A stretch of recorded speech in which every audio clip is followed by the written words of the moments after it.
game day. Welcome in to another episode of Chiefs Focus Live post-game show. How about those Chiefs, gentlemen? We got a full house. We got Caleb, Philip, JP, myself, Quentin Morris, and we're just excited to talk some Chiefs football. I think the Chiefs are back, guys. Yes. They're looking good. I'm happy. Oh, we know you are. Well, All right. Look, it's not just because I was right about everything. It's just happiness, man. We're back. We're back. We are who we were. Go ahead. Anybody got something to say? Go ahead, say it. Yeah, let's just give a little rundown. We're going to give our just general thoughts, offensive, defensive player of the game, and that'll be it. So whoever wants to go first with their thoughts, you know what, Philip? Why don't you go first? You're usually not on the show, so I'll give you the floor. That's good. Thank you, man. I just got one thing to ask you, Quentin. How about that Rashee Rice? Rashee Rice, man, I am so 5 catches, 60 yards. Had the touchdown, that sweet touchdown pass, right, or that sweet touchdown cast. Dragging his toes. I mean, he had very little room to work with, and unlike Calvin Ridley and the rest of the Jaguars offense a few weeks ago, he was actually able to make the catch in the back of the end zone. So, look, Right.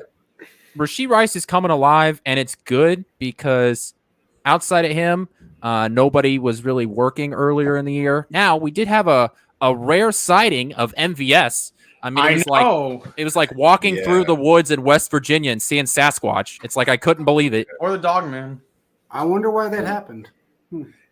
He found the opening. He found the opening zone, and he connected. Well, I wonder why he found that opening. I'm just saying. I don't know why he found that opening. Samuel Jr. I think it could have been also the fact that maybe somebody else was on the field that actually helped open up the field a little bit. I could be wrong. Yeah. I don't know. No. Yeah, I'm sorry. No. Too. That's not what it was. No. We need the Mortal Kombat fight sounder when don't. these conversations Come on, start JP. because y'all are about to throw I hands. understand we like Hardman, but I need to see the sort of course of the rest of the season. Quint. I mean, come on, Caleb. No, Look, man. Come I'm on. sorry, That 50-yarder, man. That sparked Okay, everything. that's great and all, but I need to see that consistently. Okay. And it's going to happen consistently. I am hope on so. both sides of the fence here. Thank you, Quentin. I I'm with appreciate it. Caleb in the sense that, Thank you. He had a great day punt return, right? One great punt return is all you need to have a great day as a special returner, right? But he had one reception for 6 yards. However, him having back, I feel like did give the team some juice. So I feel like I'm playing both sides of the fence here, but I think that's where I stand. I just do need to see it a little bit longer. But like I said earlier in the week, I'm not upset that he's back. It can't hurt the team, right? It's not like the wide receiver core was gelling to begin with. So I'm happy that he's back, and he's proved his value at the very least, very, very minimum, as the best returner Kansas City has on the roster. Here's my thoughts. I think he's great, and before JP tries to jump to the screen and slap me and yell at me and things, I'll say this. He is doing great, but the problem, I need to see consistency. I need some consistency. Yes, you did great. That catch you had on 4th down was phenomenal. On 3rd down it was phenomenal. It allowed for the Pacheco touchdown to happen. But I believe really at the end of the day, we got to see consistency all around. Now, yes, the one punt return was great, but what else is going to happen? That's what I got to see. So Yeah, I understand. But you also got to take this consideration. MVS getting open, doing his part. Rashee Rice, 5 catches for 60 yards and that touchdown from earlier. That was a beauty to see. Pacheco picking up late, especially Pacheco and McKinnon getting involved in the passing game. That's also helping out. You got to have that as well, especially going forward, because that 12 to 13 personnel was also helping us out, scoring more opportunities and giving us more opportunities now. Now with Hardman back, especially the element of speed, just like today, we saw a few plays where, like I've always wanted to see, Kadarius Toney and Mecole Hardman with that speed out there, because you saw it stretch that field, man. Especially like you saw in that last run by Mahomes, they were in deep zone thinking, oh, they're going to throw the ball on us. Mahomes, he got him where he wanted. I'm like, oh, I'm going to have y'all think one way, then I'm going to throw it deep, but I'm going to run because you guys are giving me too much of a cushion to get the first down. And just plays like that, look for opportunities like that, play chess, and that's what we're doing. And other thought I had about defense, everybody on defense, especially the defensive line, looked good. Drew Tranquil in that last sack on his teammate on Herbert there in the last minutes was just a beauty right there. Mike Edwards was playing out of his mind. McDuffie making some plays like that play he made on Jared Everett where he had him flipping upside down. Like, ooh. And Mike Dana played out of his mind. 6 tackles. He had 4 solo, had the sack, tackle for loss, and I think he had like a pass deflection, but also a Montague coming back. Yes. The Charles Omenihu signing, I think, Yeah. it's almost like you made a late or a mid-season trade for the fact that Exactly. he hasn't played. So that's an important person to bring up, and he's going to be someone I want to talk about. Caleb, why don't you give your thoughts, and then we'll come back to me. So kind of looking overall the game. Yes, it was great. Obviously, it was blow for blow. Chargers got their plays, but once the defense kind of stuck in and figured out what they were doing, they were able to shut them down for the most part. Herbert didn't have much time. The run defense did pretty well after Joshua Kelly had that long touchdown. So, I mean, there were some great things overall. Now, looking forward, I think they can keep it going. I think there's a really good chance they can keep it battling. They've shown they can go against these air raid like offenses. And also, I mean, this defense has shown why they're a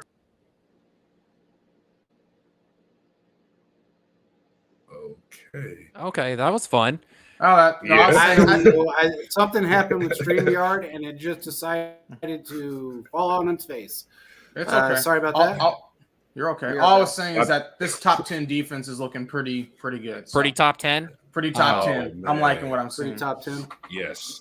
So here are my general thoughts. One, I thought that defense played pretty well once they got it figured out, right? Once they stopped Keenan Allen, who only finished the game with 4 receptions for 55 yards. It felt like a lot more than that. Mm-hmm. But once this defense, late second quarter, stopped the team from moving the ball, I felt that it was sort of over for the Chargers, and we were just waiting for that Chiefs offense to really pick up. Mm-hmm. They scored 21 points in the second quarter. Okay, they scored more points in the second quarter than they have against some teams all year. Mm-hmm. And I know I talked about this morning. The Chargers' pass defense is the worst pass defense in the NFL, right? I know we need that to talk about that. It's not a good pass defense, but this is a team that has played you close for really the entire time that I've been a Chiefs fan. And so for you to come out and have a double-digit win, there was a guy this morning that placed $1 million on the Chiefs to win by more than 5.5. And so he's very happy right now. Shout out to that random guy. Mm-hmm. Yeah, shout out to him. It was a full team win because Kansas City was going blow for blow early. The offense was going blow for blow early in the game. And then the defense stepped up, and the offense sort of spun its tires a little bit in that third quarter, early fourth quarter. Then they scored that final touchdown. So just a full team win, and I think this is the first full team win they've had against an opponent that's not drafting 1-of-1. Yeah, and I would say this too, kind of looking at the game. Yeah, the Chargers got theirs, but then the Chiefs did very well as well. So, I mean, it kind of worked out. Yeah, there were some things that weren't great, but they figured things out, and overall, they reloaded and figured out what they need to do. And yes, I would agree, JP. He is right about Hardman signing to an extent, but I need to see consistency over the season. Let me explain my stance on this. Fight. Look,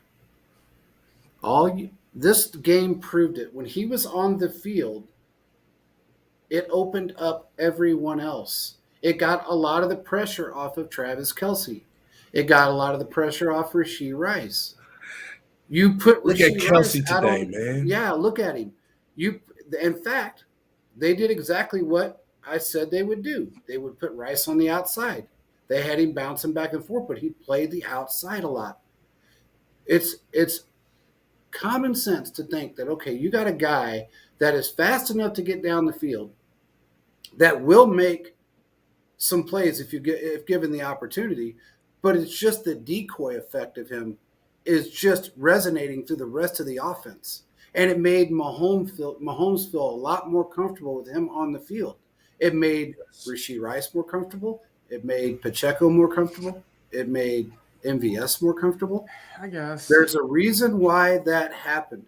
You can't bring a guy in off the street, no matter how good he is, and expect him to do exactly what Mecole did today, because Mecole knows the system.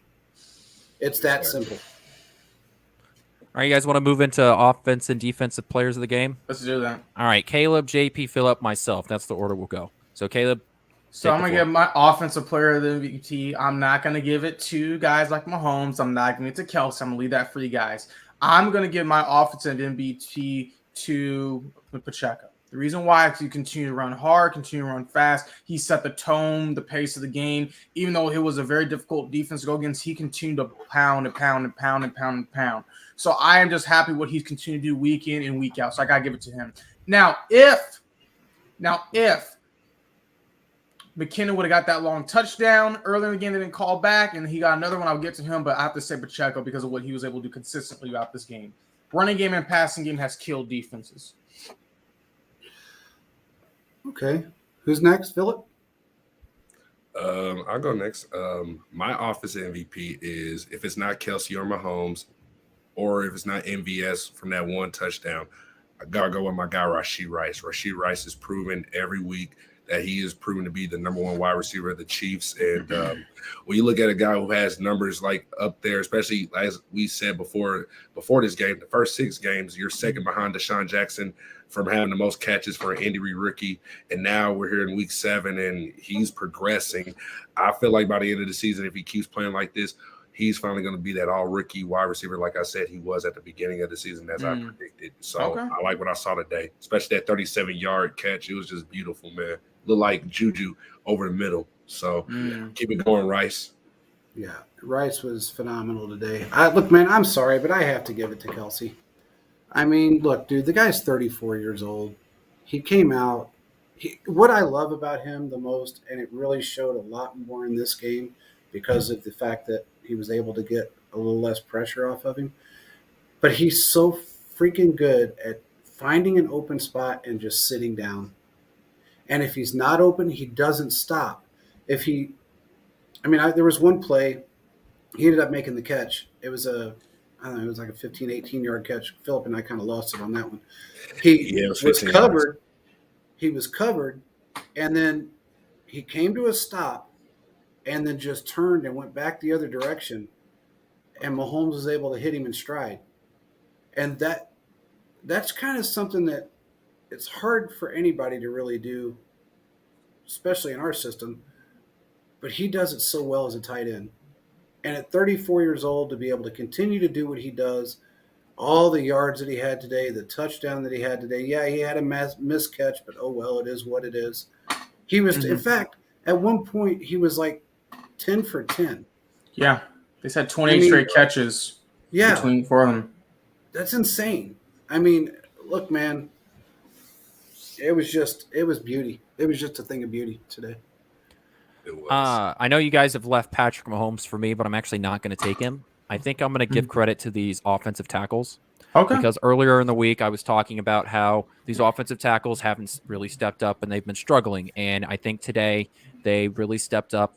I know that Khalil Mack is not the greatest outside pass rusher and that Joey Bosa had a toe issue heading into this game. But look, you've got 2 really good outside pass rushers, and Mahomes was touched 5 times today, 4 on QB hits, 1 sack. How many times when we were watching this game, did Tony Romo just say he has an hour and a half to pass the ball? Yeah. So they had that defensive backfield for the Chargers is really bad, but that defensive line has some ball players on it, and Kansas City, specifically its tackles, were able to lock down the outside, and Patrick Mahomes was able to do business. That's why Kelsey was able to find a lot of those soft spot in the zones, because in order for him to do that, he has to have time for the play to develop, and those tackles made it happen. So I'm going to give my MVP. I know technically it's 2 people, but I don't care. I'm giving it to the 2 tackles today because they played great. That's fine. They did. And also, we were, in fact, if you look at a game, I'm trying to think of which game I was watching prior to that, the quarterback had all day long.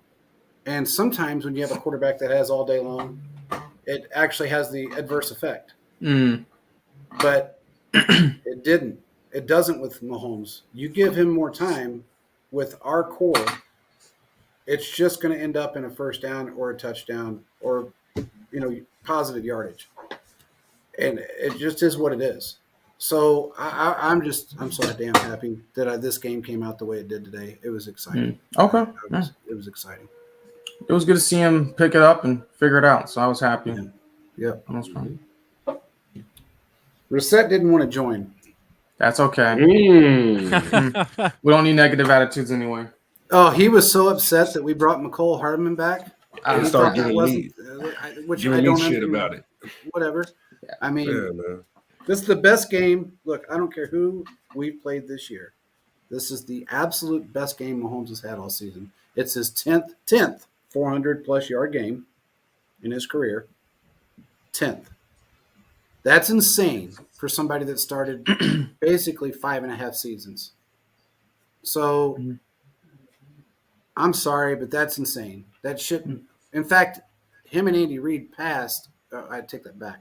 Andy Reid and Kelsey passed Gronk and Belichick today, and they were together a long time. So good point. All right, let's move on to defense. Caleb, defensive player of the game. Jeremiah Menahu, that he's basically a late season pickup. Showed up, balled out, got a couple sacks, got in there. This defense is going to be great this year, and because of what we saw with Menahu, him and Chris Jones next together, and all the combinations. Offenses are going to be fearing this team. Yeah, I agree. Philip, I know who you're going to pick, but I was going to pick the same guy, but you go ahead. I think I got somebody that you might be upset that I took. I'm going to give it to Willie Gay today. Willie was all over the field today. I mean, 5 tackles, 3 solo, the sack, tackle for loss. I mean, pass deflection, quarterback hit, making the most crucial stops on third down that we needed. Willie just played out of his mind, especially when Nick went down on that injury, that wrist injury. And I hope he rests well and gets back real soon. But Willie stepped up and he just dominated. So he did. Willie Gay. Yeah, he did. Yep. And actually, I thought you were going to go with Cook. Oh, because Cook had a game. Cooked? Yes. Cooked? He cooked today. He cooked today. I'm sorry, but he had a hell of a game. It was hard for me to go between him and maybe Snead because Snead was all over the place today. He was just phenomenal. But Cook was just there at the right time, made the plays that needed to be made. Our secondary's fucking crazy good, dude. I mean, it's just insane how good they are.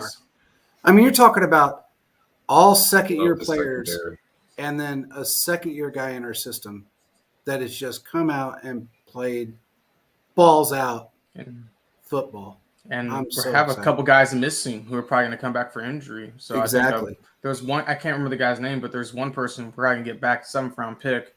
And there's guys that are available and ready to go. And that's what the Chiefs need, the cornerback position. And my honorable mention for the entire season is Mike Edwards. Yeah. The dude, every time he's on the field, which is not all the time, but every time he's out there, he makes a badass play.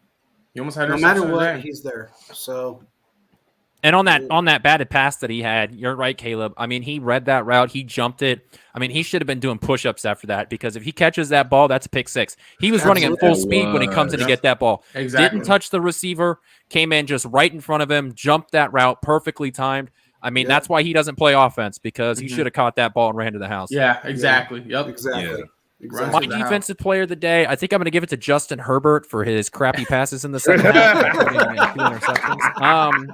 Love it. No, I think I'm going to go with Snead on this one. How many? There were like 2 or 3. He ended the day with 6 total tackles. Like 3 or 4 of those were out in the middle of the field, out in the open.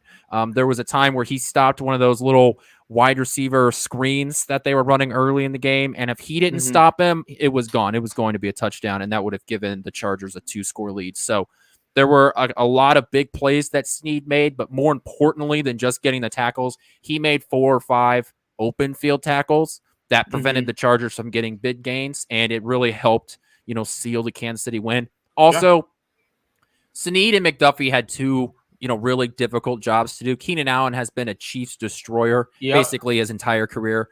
I can't believe the guy is 31 years old because he plays like he's 26 still. Yeah. So he was locked down after that first half. Like I said earlier in the show, he had 4 receptions for 55 yards on 9 targets. So there were 5 times that the Chiefs defenders were either close enough or got a hand on the ball to keep Keenan Allen from killing this team because Keenan Allen is a guy that should keep Chiefs fans up at night because he has killed this team so many times. So I'm going to give it to Snead just because of the open field tackles and him playing one of the best wide receivers that Kansas City is going to play this year.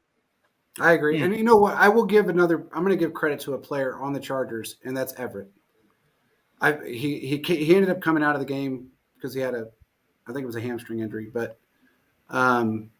he was kind of eating us up there for a little bit. And I don't know if you noticed, but when Allen wasn't available, he was. And there in the first half, he was kind of chewing us up.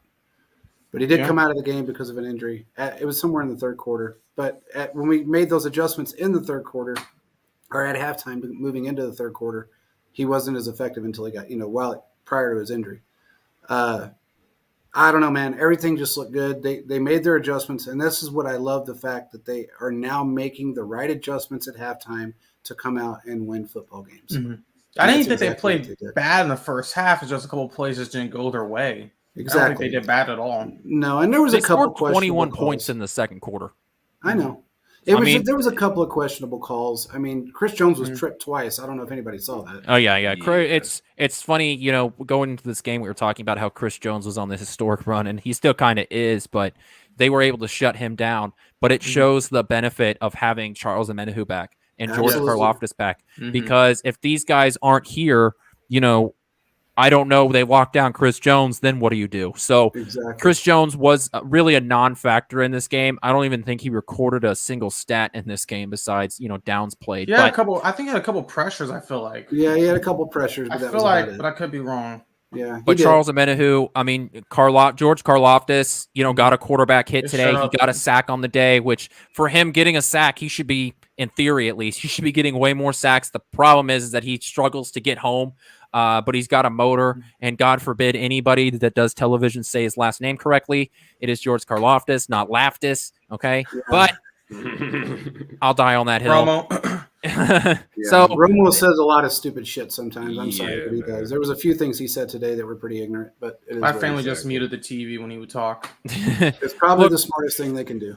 Kansas City recorded 8 hits today and 7 passes defended today. They were all over Herbert, and even when he was able to throw the ball, Kansas City corners were right there. So this was a team win, and I think this is big momentum moving forward. You cannot overlook the Broncos next week, but after that, you've got the biggest game of the year up to this point in the Miami Dolphins, and this is the kind of defense you need to carry out for the rest of the year, because if you don't play like this against teams like Miami, they're going to come and throw the ball all over you, and you need to be ready for that. This is a great spot moving forward. Hey, let's bring something up really quick. Me and Philip noticed something during this game that really pissed us off. There was a long pass that Herbert threw in the first half, and it was it Williams that was out there by himself? I mean, who was it? Palmer. Oh, it was Cook. It was Cook. Cook was out there on an island by himself. He had no help, zero help within 30 yards of him. And that's why that ball carried the way it did and got caught. Yeah. That was the only thing the negative that I had seen, and it was a bad decision on Spag's part to not give him help over the top. Or it was blown coverage by somebody else. I couldn't see that because it seemed and Philip and I looked, there was 3 guys on one receiver. So it was like Cook was like in the deep safeties box, but he's like lined up on Palmer like he's a corner in deep zone. So it's like, even though it might have been a blown coverage or whatever, you should still have help over the middle, like as if you have another safety like Edwards or Reed, but you having them focus so far on the left, it left a big opening for Cook to try to stop Palmer. And I was like, that is just like the play last year against the Bengals, where that 3rd and 11, where we could have stopped Burrow, but you had a 3-man rush where you had Karlaftis drop into coverage instead of putting a 4-man rush. So these are those decisions that Spags has to work on, man. You can't have decisions like that, man. No. You put your guys in the best position to win. And I think after Cook went through that, I think that's when that interception in the end came, where he said, you know what, I'm tired of this. I'm about to start playing my game. And all these guys, they're all starting to play their game. And there is also one other player, and then just like, not to jump off a topic of that play, but it was just a big play that Palmer played, and I was so upset. Me and JP. I was too. There's one player, there's one player that nobody's talked about on this defense, and he's having an all-pro season, in my opinion. Justin Reed. Yes. Justin Reed is playing like – he's starting to make us forget about the Honey Badger. Now JP's got me convinced, and I'm watching the film too, and just what we saw today. Reed is playing like an all-pro this season, probably the best season of his NFL career. And it's like, this is the Justin Reed they saw in Stanford on tape. that's what we're seeing right now on film. And especially you add Edwards in that element where he's able to jump the route and try to get that pick. And then you got Cook, who also has the good range and also the hit ability, and then also that range where he can make that interception, or like that range where he knocked that pass and Joshua Williams got that interception in the AFC Championship game. We got to have more opportunities, put them in the best chances to win. And the fact that I saw Watson out there more than Williams, I mean, I understand because Williams got scored on earlier, but I feel like Williams had a better chance of being out there more than Watson. But hey, I'm cool with them mixing it up and everything. But other than that, Justin Reed is just all pro year, man. He really is, man. He's having a phenomenal season. And that's what I was really confused about on that play, because it was like Spags had every safety off to the left, and there was really there was no reason. All your corners off to the left, like, except for you had Snead. You had Snead like as the left cornerback, but you had, like Cook 15 yards deep, lined up like he's a zone corner, and it's like, no, you should at least have Snead over there in the slot right next to him. Correct. That's exactly what I thought, and it was just frustrating. But you know what? It is what it is. I'm not going to blame the players for that, because that was on Spags. That was his play call. That was what he designed. That's where he wanted him to line up, and it was a mistake. He read the offense wrong, is basically what he did, and I'm not going to blame the players for that. But what a game! I mean, what a game! This is what we have been waiting for, and let's do the score predictions that we had. You want me? Oh, I see where you're going with this. Oh yeah, you know where I'm going with this. Let's see. 20, 23, 27, me, 19, 25, Caleb, and 31, 17 for the Chargers. For JP, it's so weird. I don't know why you would choose the Chargers to win. That's so weird. It's so weird. He's trying to start something. It's always trying to start some shit. You are. Hey, man. Yeah, if I wanted to start something, I wanted to say the one snap that Ross got on the field, he caused a penalty. But I don't want to start anything. We'll be here for another hour. Oh, I believe that we have a show on Tuesday that we will finish up our discussion here. Final thoughts after we all digest it a little bit. And we will talk about the other AFC West teams that played. The Raiders put up a stinker up against the Raiders put a stinker up against the Bears, and at least up to this time, I don't know what the final score of the Green Bay Denver Broncos game is. Broncos 19-17. Yeah, good. We need them to keep winning games. I don't need them to have like a top 4 pick. So if they could win a couple of games, that'd be fantastic. So, it's not like they played anybody phenomenal. I was a little surprised that Green Bay was playing so badly against the Broncos, but it is what it is. We'll talk about that on Tuesday in our AFC West expansion segment. Yeah. There was a lot of games today that were fun to watch teams lose, and I do want to bring up an honorable mention, and we can talk about it on Tuesday. The Bills lost to the Patriots, and Belichick got his 300th win. So, yay. I'd like to see it. And Josh Allen continued on his streak of having the most interceptions of anyone since 2018. 88 interceptions since 2018. And one other stat, he has never went 2 games in a row without having an interception in his career.